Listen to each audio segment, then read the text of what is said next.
आज आपण मराठीत शिकणार आहोत आमची सहल. ठीक आहे. लेसन नंबर 17 आमची सहल. तर चला स्टार्ट करूया. सर्वात पहिल्यांदा सहल म्हणजे काय? सहल आपको पता है कैसे कहते? नहीं, है ना. सहल यानी होता है ट्रिप. अपना स्कूल के भी ट्रिप जाती है, आपको याद होगा. एक दिन की जो ट्रिप होती है, हम मस्त घूमने जाते हैं और हमें बहुत मज़ा आता है.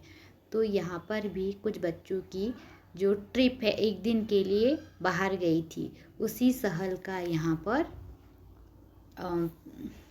हमें वर्णन किया गया है. तो हमारे लेसन का नाम है आमची सहल, मतलब हमारी ट्रिप. तो स्टार्ट करेंगे हम लेसन को. आमची सहल गावाच्या अमराईमध्ये गेली होती.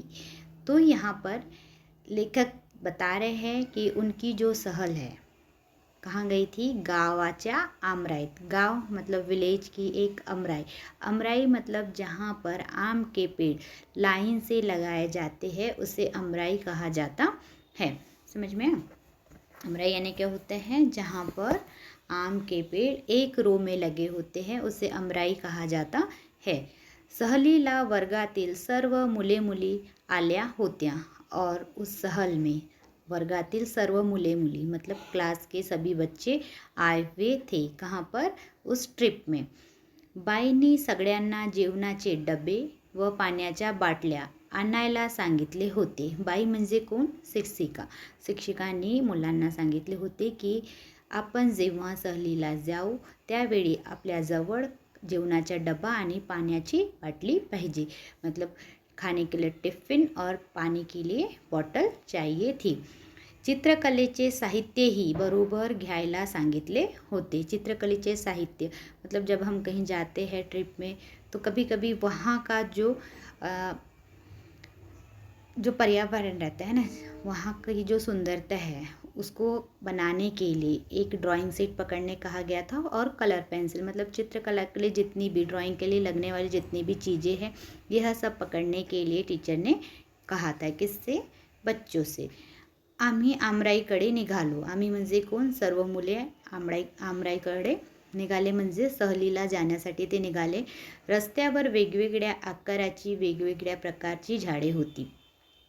आपण जेव्हा कुठेही तरी जातो तेव्हा आपण पाहतो की रस्त्याच्या दोन्ही बाजूला काय असतात? वेगवेगळ्या प्रकारची झाडे असतात, है ना. जब हम कहीं जाते हैं तो रस्तों के या रोड के सड़क के आजू बाजू में दोनों तरफ में क्या रहते हैं? पेड़ लगे होते हैं. और पेड़ एक ही प्रकार के होते क्या? नहीं, अलग अलग प्रकार के पेड़ होते हैं. झाडाची दाट सावली रस्त्यावर पडली होती. आणि झाडाची दाट सावली रस्त्यावर पडली होती. का बरं रस्त्याच्या काटेला झाड लावतात? कारण जेव्हा वाटसरू तिथून जात असते आणि ते उन्हाने जेव्हा त्यांना ऊन लागते तेव्हा त्या झाडाच्या सावलीत जाऊन बसते. म्हणून रस्त्याच्या कडेला काय असतात? दोघे बाजूला झाड लावलेले असतात.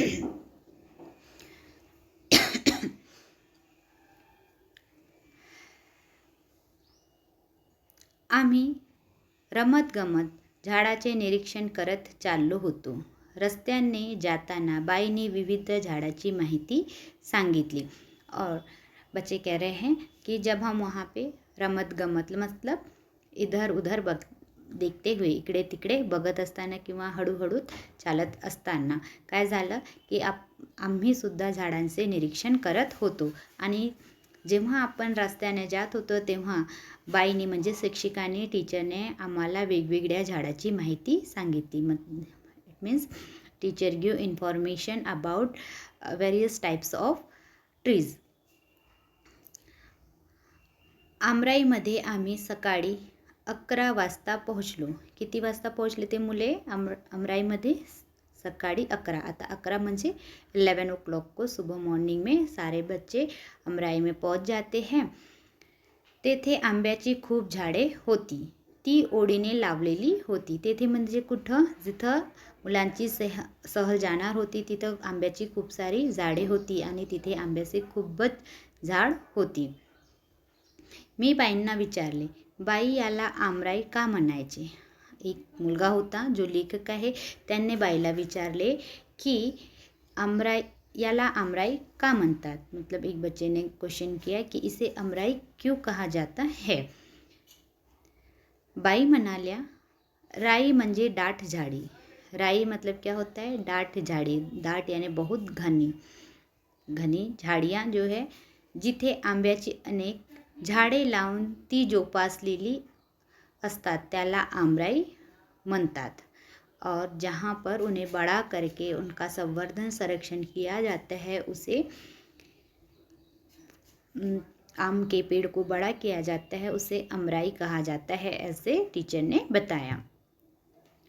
पोपट, कोकिळ, चिमण्या, कावळे, साळुक्या असे कितीतरी पक्षी झाडावर बसले होते. आणि मला माहीत असणार जेव्हा आपण जंगलात जातो तेव्हा वेगवेगळे पक्षी आम्हाला पाहायला मिळतात. ठीक आहे ना. तर इथं आंब्याच्या झाडावर पोपट म्हणजे पॅरोट, कोकिळ, कोयल, चिमणी, अलग अलग प्रकार के स्पॅरो, कावडे आणि साळुक्या हे एक प्रकारचे साळुक्या एक प्रकारचे हे सुद्धा एक काय पक्षी आहे. हे तिथे झाडावर बसले होते. त्यांच्या किलबिलाट चालला होता. त्यांच्या म्हणजे कोणाच्या, त्या पक्ष्यांच्या किलबिलाट. आपको पता होना चाहिए पक्षियों की आवाज़, जो पक्षी जब चिल्लाते हैं उन्हें क्या कहते हैं, किलबिल. किलबिल किलबिल करते हुए चिल्लाते हैं. पक्षी आनंदाने उडत होते. आणि पक्षी काय करत होते, आनंदाने खूप मज्जासोबत खूप मस्तीने उडत होते. आम्हीही आनंदाने बागडत होतो. आम्ही म्हणजे कोण, मुले. बागडत होणे म्हणजे इकडे तिकडे फिरत होते. या बच्चे भी क्या हो गए, इधर उधर घूम रहे थे. पक्षी भी घूम रहे थे, बच्चे भी घूम रहे थे. आम्ही लप्पाछपी, शिवना पाणी, ऊन सावली असे खेळ खेळलो. तर विद्यार्थ्यांनी तिथे कोणकोणसा खेळ खेला, लप्पा छिपी, हाइड एंड सीक खेला, शिवना पानी, एक को पहले आता था नदी का पार जो खेलते थे वो खेल खेला. उसके बाद ऊन सावली, उसमें भी वही होता है, कोई धूप में खड़ा रहता है, कोई छाँव में खड़ा रहता है. इस तरह के खेल अलग अलग प्रकार के बच्चों ने अपनी सहल में खेला या अपनी ट्रिप के समय पे खेला. वाऱ्याने पडलेल्या कैऱ्या गोळ्या केल्या. आता वारा म्हणजे काय, हवा.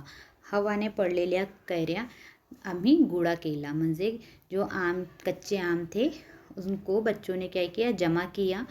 सगळ्या कैऱ्यांचा चट्टामट्टा केला. आम्ही सहभोजन केले. और जितने भी आम गिरे हुए थे उन्होंने सबको जमा किया, उसको बारीक बारीक काटा, उसको खट्टा मीठा बनाया उसका. और साथ में सहभोजन. सहभोजन यानी होता है एक साथ में मिलके किया जाने वाला भोजन. ठीक है.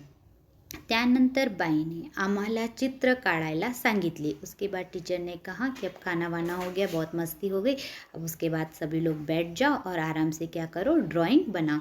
ड्राइंग में ये बनाना था कि वहाँ जो आजू बाजू में जो भी कुछ दिखाई दे रही थी वो चित्र उन्हें ड्रॉ करना था, वो सीनरी उन्हें बनाना था.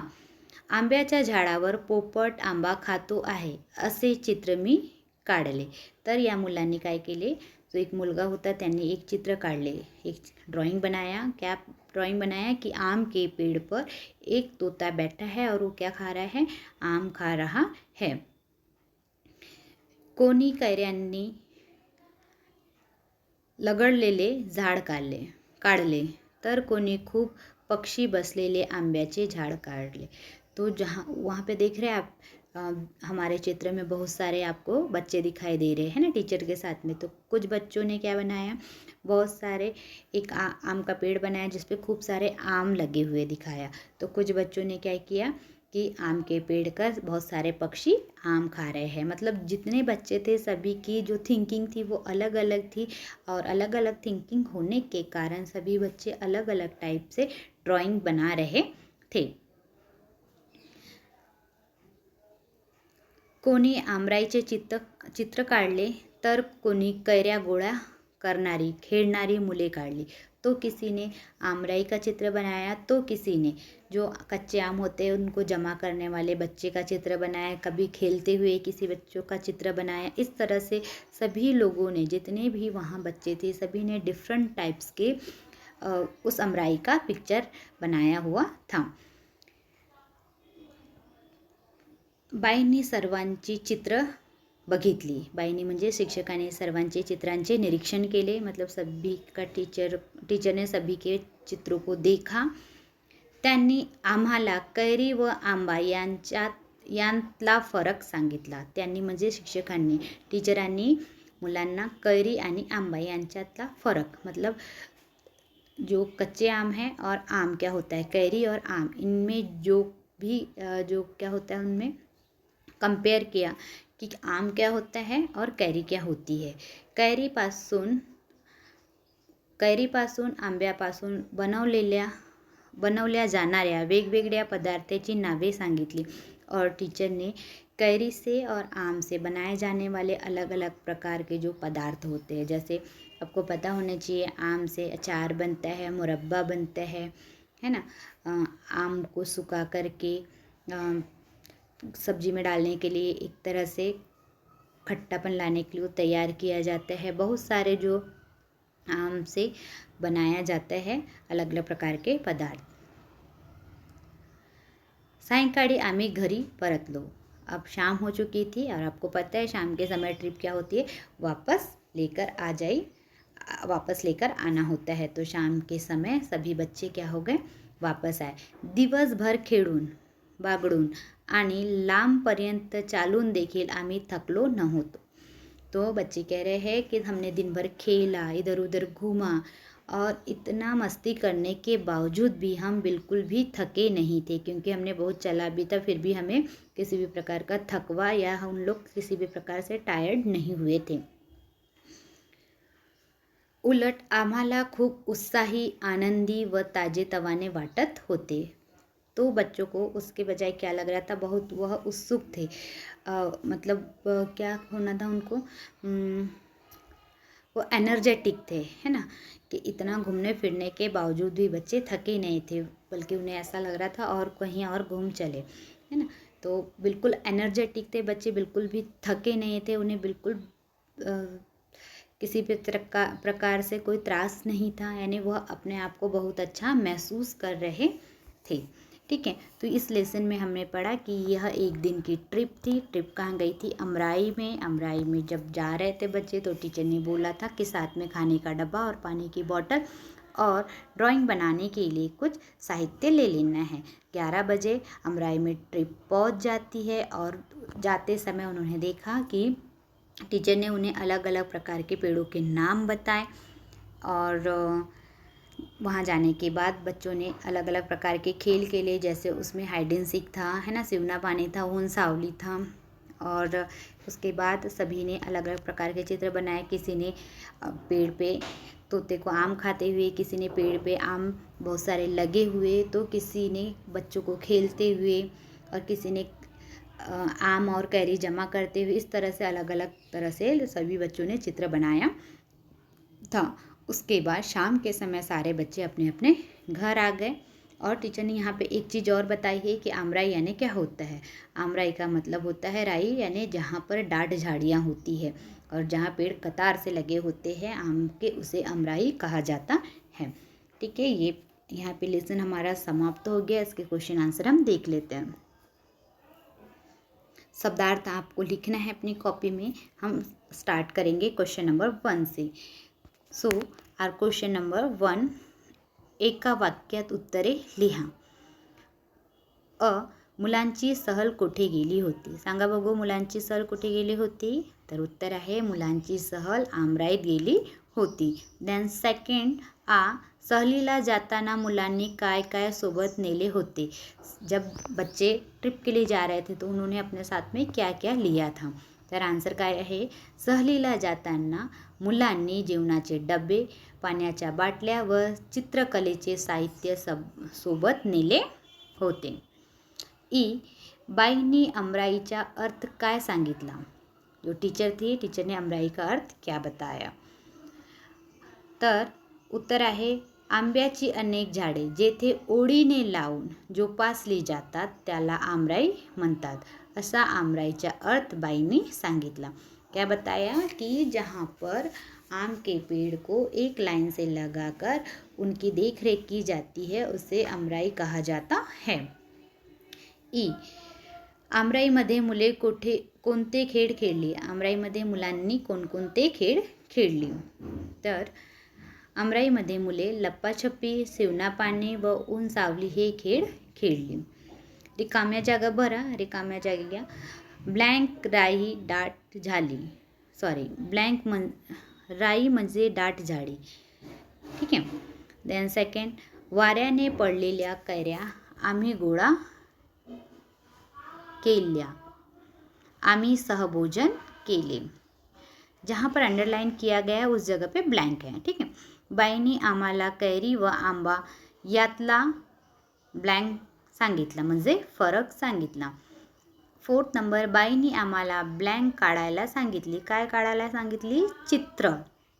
देन विरुद्धार्थी शब्द, ऊन, सावली, लांब, जवळ, आनंदी, दुःखी, दाट, विरळ, उत्साही, निरुत्साही, फरक, साम्य, सकाळी, सायंकाळी, ताजेतवाने, मलूल, उलट, सुलट. नंतर क्वेश्चन नंबर 4, पक्ष्यांच्या किलबिलाट. पक्ष्यांचा जे आवाज होत असतो, जो पक्षी चिल्लाते हैं उसे क्या कहते हैं? किलबिलाट. वैसे पानांच्या ढगांच्या गडगडाहट, पानांच्या सडसडाट, चिमण्यांच्या चिवचिवाट और पंखाच्या फडफडाट. क्वेश्चन नंबर 5 हे होमवर्क आहे. क्वेश्चन नंबर 5, 6 आणि 7. ऊन, सावली, सुना, पानी यासारखे तुम्ही कोणकोणते खेळ खेळता त्याची माहिती सांगा. जिस प्रकार से यहाँ पे ऊन, सावली और सुना पानी खेल खेला गया है, वैसे ही आप कौन कौन सा खेल खेलते हैं इसे यहाँ पे आपको लिखना है. क्वेश्चन नंबर 6, तुमच्या घरी आंबा व कैरीपासून कोणकोणते पदार्थ बनवतात ते लिहा. आपके घर में आपकी मम्मी आम और कैरी से कौन कौन से पदार्थ तैयार करती है, इसको आपको लिखना है. क्वेश्चन नंबर 7, तुम्ही सहलीसाठी गेलेल्या ठिकाणाचे वर्णन करा. यदि आप अभी दिवाली की छुट्टियों में कहीं पर घूमने गए होंगे तो आपको उस जगह का वर्णन करना है कि वह जगह कैसी थी. लेकिन वर्णन करेंगे इसका मतलब हिंदी में नहीं करना है और ना ही इंग्लिश में. आपको पूरा का पूरा एक्सप्लेनेशन किस में करना है? मराठी में. ओके. तो आई होप ये लेसन आपको समझ गया होगा. अभी नेक्स्ट लेसन में हम फिर से मिलेंगे. Okay, bye, take care, have a nice day, God bless you.